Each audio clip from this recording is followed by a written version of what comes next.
ये कहानी है एक ऐसे शख्स की जिसके बारे में बहुत कम लोगों को पता होगा। एक बार की बात है, रमेश नाम का एक जवान जिसकी पहली पोस्टिंग सिक्किम के लिए हुई थी। वो जिस ट्रेन से जा रहा था उस ट्रेन में सभी आर्मी के जवान थे, लेकिन उसकी बोगी पूरी खाली थी सिवाय उसके, और उसके सामने वाले सीट के नीचे 2 बैग रखे हुए थे जिसके बारे में रमेश को बिल्कुल भी नहीं पता था। देर रात हो चुकी थी और लोग उसकी बोगी की ओर से अगर गुजरते तो सामने वाले सीट पर प्रणाम करते और आगे निकल जाते।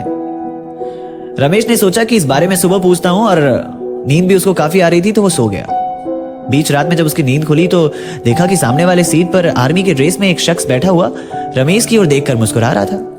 रमेश भी मुस्कुराया और पूछा कि इस सीट पर लोग प्रणाम क्यों कर रहे हैं?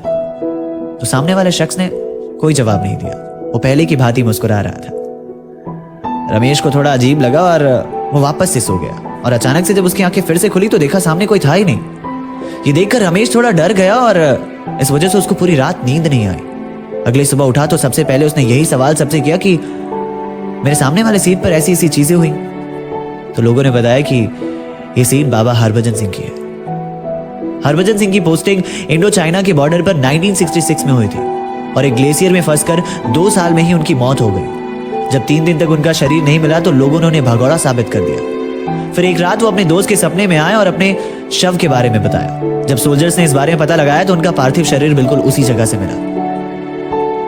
हरभजन सिंह पिछले 40 साल से इंडो चाइना के बॉर्डर पर भारत की रक्षा करते आए हैं। अगर दुश्मन देश में कोई भी प्लानिंग चलती तो इस बात की खबर वो इंडिया को सबसे पहले दे दिया करते। यहाँ तक कि आज भी बाबा हरभजन सिंह की बिस्तर लगाई जाती और हर सुबह उस बिस्तरों पर सिलवटें पाई जाती और उनके जूतों में कीचड़ पाई जाती, और हर साल 2 महीने के लिए उन्हें गांव जाने की छुट्टी भी मिलती और उनका सारा सामान रेलवे स्टेशन से सैनिकों के द्वारा उनके गांव तक पहुंचाया जाता।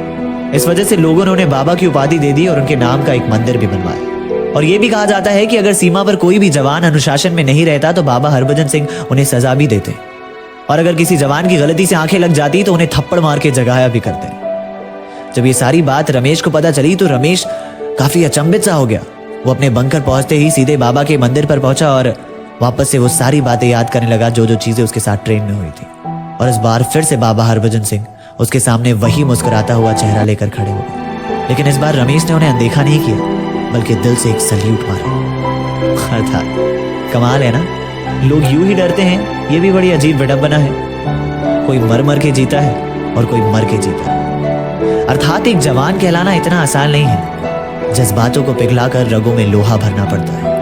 एक जवान होना जैसे पत्थर में जान होना।